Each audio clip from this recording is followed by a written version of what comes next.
Hello and welcome back to the Tech Talks Daily podcast. I'm your host, Neil C. Hughes, coming to you with another exciting episode today where once again, we're going to explore the intricate world of technology and its undeniable influence on our work, our lives, and even world.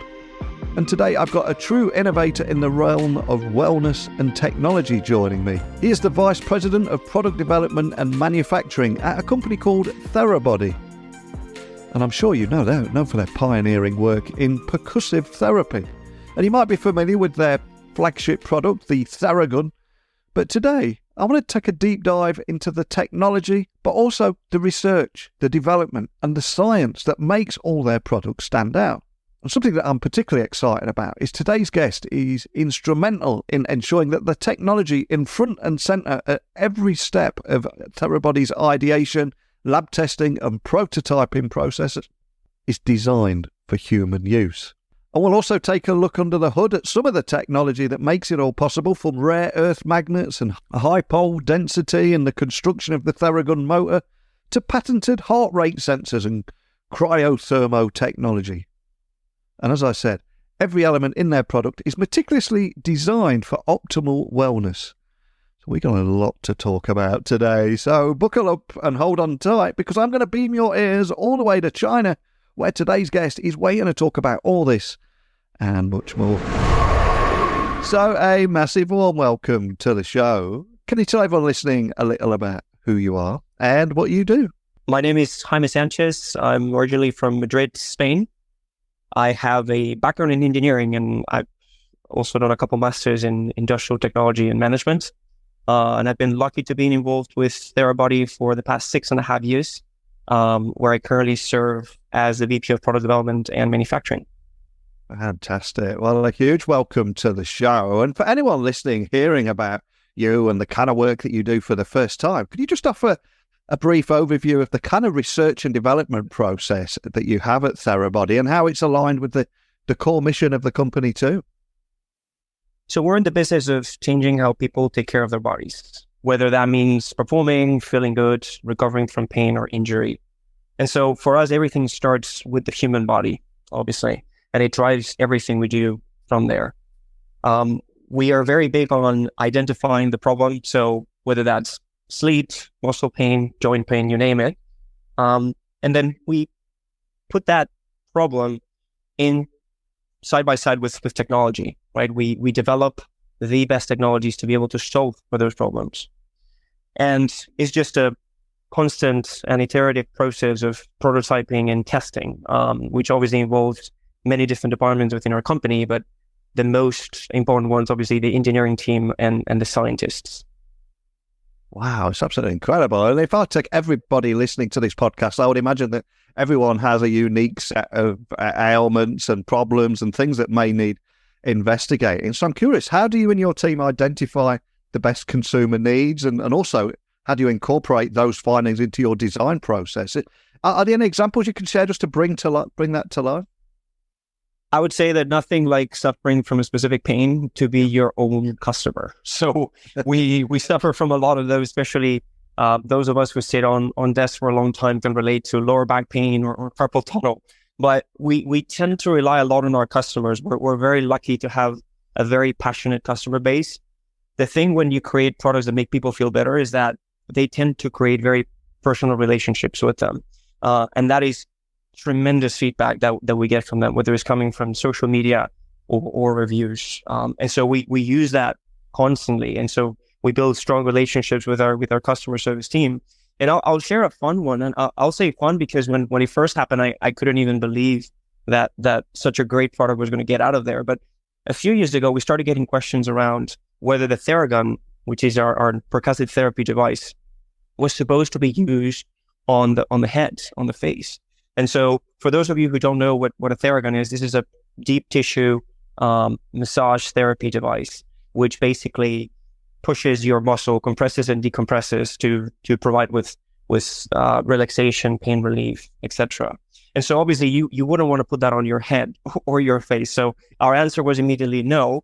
But when we start getting 10, 20, 50, even 100 different people asking for the same thing, we're like, well, maybe we need to take a different look at this. And so that's how we came up with what is today our TheraFace line, which is, among many other things, it's a multi-therapy device. The core of its product is percussive therapy for the face. And it was actually born from all of the feedback from our customers back in the day. And I'm glad you mentioned that Theragun there, because before you came on the podcast, I was doing a little research on you, and I was reading about the rare earth magnets and high bowl density in constructing the Theragun motor. So can you tell me a little bit more about what goes under the hood, the technical decisions that you had to make, and how they impact the user experience, and indeed that recovery process that we're talking about? So before I answer that question, allow me to tell you a short story that will help me explain it much better. Dr. Jason, who is our co-founder and he's a chiropractor as well, got in a motorcycle accident a number of years ago. And as a consequence, he lost mobility over one arm and his back. And so he started exploring different therapies, different modalities to get rid of his pain. And percussive therapy was actually one of them. And that's how Theragun was born. One of the things that he realized is that there's 3 key parameters that define the efficacy of percussive therapy. And that's the amplitude or the depth of the massage, is the force, the amount of force that you can apply on the muscle, and the frequency or the speed at which the attachment hits your muscle. And so what we've been doing over the past years is just carrying on that legacy and understanding of those 3 parameters. And so rare earth magnets and high pole density is what allows us to create a very compact yet very powerful motor that also allows the devices to be very ergonomic. Because when you think about a Theragun, you're treating your body, right? You want the user to be able to treat the entire body. And so creating compact motors that deliver the amplitude, the frequency, and the force in an ergonomic manner is what makes the product so efficacious. And I was also reading about Therabody's cryo-thermal technology too. I was reading that could actually cool skin down to 10 Celsius in under a minute. So how does that tech work? And what are the health and wellness benefits that have come from this too? Again, incredible use of technology. So cryotherapy and cooling therapy has been around for many years, and is one of the therapies that we closely watch, along with others like heating, vibration, percussive, electrical stimulation. And so one of the things that we realized in talking to our experts is that ice can actually be dangerous. It's too cold for our bodies. It can cause skin burn. It can cause nerve damage. And so we created this technology, which is completely iceless and uses semiconductors to be able to remove the heat from your body and provide that cooling sensation that basically translates into reducing joint and muscle pain quite fast. As to why 10 degrees, well, 10 degrees is what the studies and the literature shows to be the most efficacious to provide with those results. And to be very honest, the 1 minute is just so that people can actually see it as a replacement of ice. Because if it took any longer, you'll be like, what the hell is this? Give me my ice back. I don't have time. And also with regards to your patented heart rate sensors, I think they use like a flexible bed. But how are you seeing that improve the accuracy of the product and its overall functionality too? So this was born out of necessity. The heart rate sensor is part of our smart goggles product, which is a face mask that uses your heart rate to deliver a customized relaxation or sleeping-using session. And it uses air massage, vibration, and audio. It's a combination of different therapies. And the heart rate sensor is what drives that. And so obviously, if you put a heart rate sensor on the face, that's not typically where you find heart rate sensors. You would typically put them on your wrists, whether it's a smartwatch or an activity band, or more recently, you started seeing them on fingers as well. But those are fixed platforms, right? Once you put the smartwatch on, it's not going anywhere.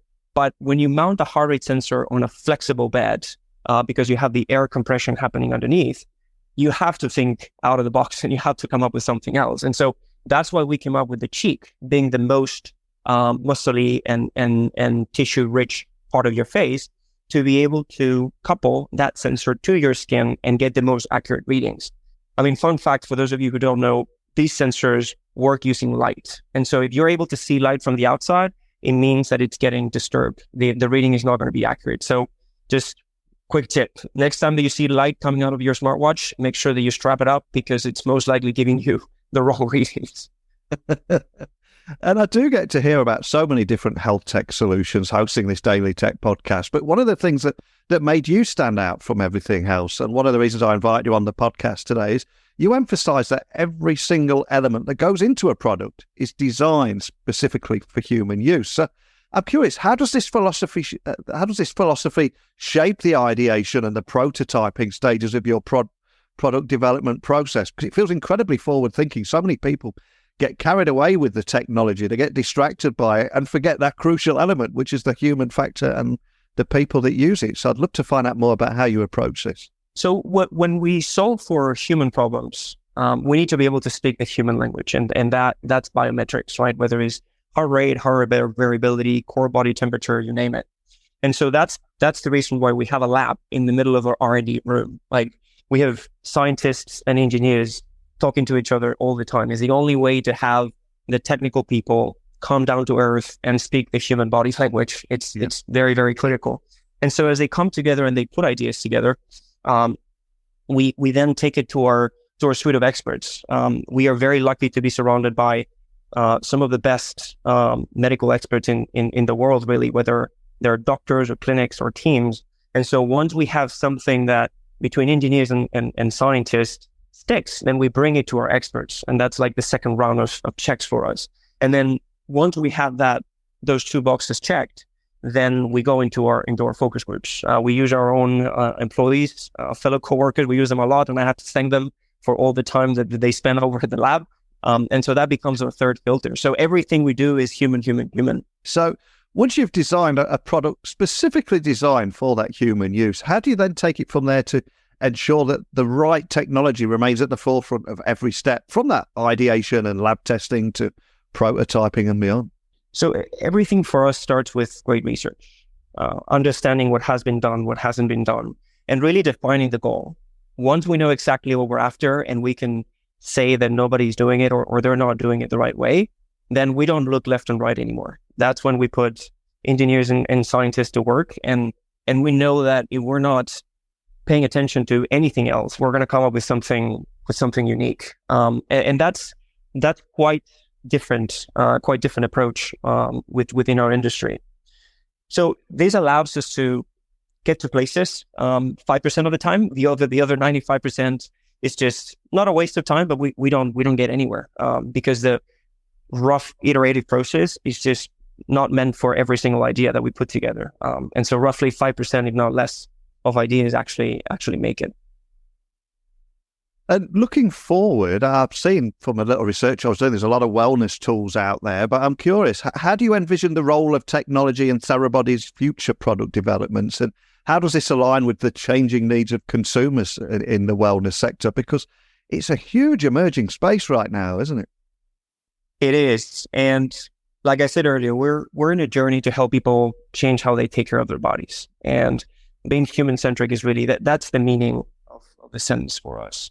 And as we innovate, we just don't make compromises in reaching that goal.